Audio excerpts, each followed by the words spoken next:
3 γυναίκες επιστήμονες τιμήθηκαν για τη συμβολή τους στην έρευνα και την τεχνολογία με τα ελληνικά βραβεία L'Oréal UNESCO.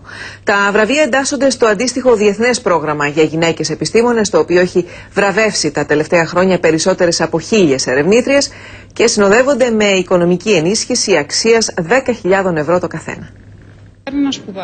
Μαγδαληνή Κροκίδα, χημικός μηχανικός, Άλκης της Μπονάνου, φυσικός αστρονόμος, Φωτεινή Λάμαρη, χημικός. Για 6η χρονιά, 3 νεαρές γυναίκες ερευνήτριες στους κλάδους των βιοεπιστημών και των φυσικών επιστημών τιμήθηκαν με τα ελληνικά βραβεία L'Oréal UNESCO. Μου δίνει όθηση να συνεχίσω να προσπαθώ με περισσότερη δύναμη για την επιστήμη και την εκπαίδευση.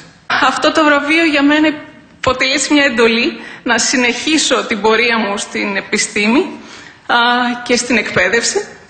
Ελπίζω να φανώ αντάξια. Το εξαιρετικό ερευνητικό τους έργο, οι ικανότητές τους και η αφοσίωσή τους στην επιστήμη τις έκανε να ξεχωρίσουν ανάμεσα σε πολλές υποψηφιότητες.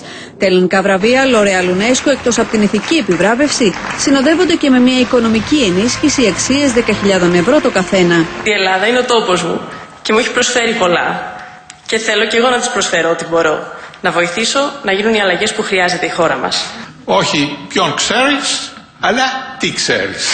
Εάν καταφέρουμε να το κάνουμε αυτό στην ελληνική κοινωνία, νομίζω ότι το μέλλον μας είναι εξασφαλισμένο. Μέχρι σήμερα, οι 1086 ερευνήτριες από όλο τον κόσμο έχουν βραβευτεί με τα διεθνή βραβεία L'Oréal UNESCO για τις γυναίκες επιστήμονες, ενώ 2 από αυτές έχουν τιμηθεί με το Νόμπελ Ιατρικής και το Νόμπελ Χημείας. Ιδιαίτερα σήμερα τις έχουμε πολύ ανάγκη στην Ελλάδα.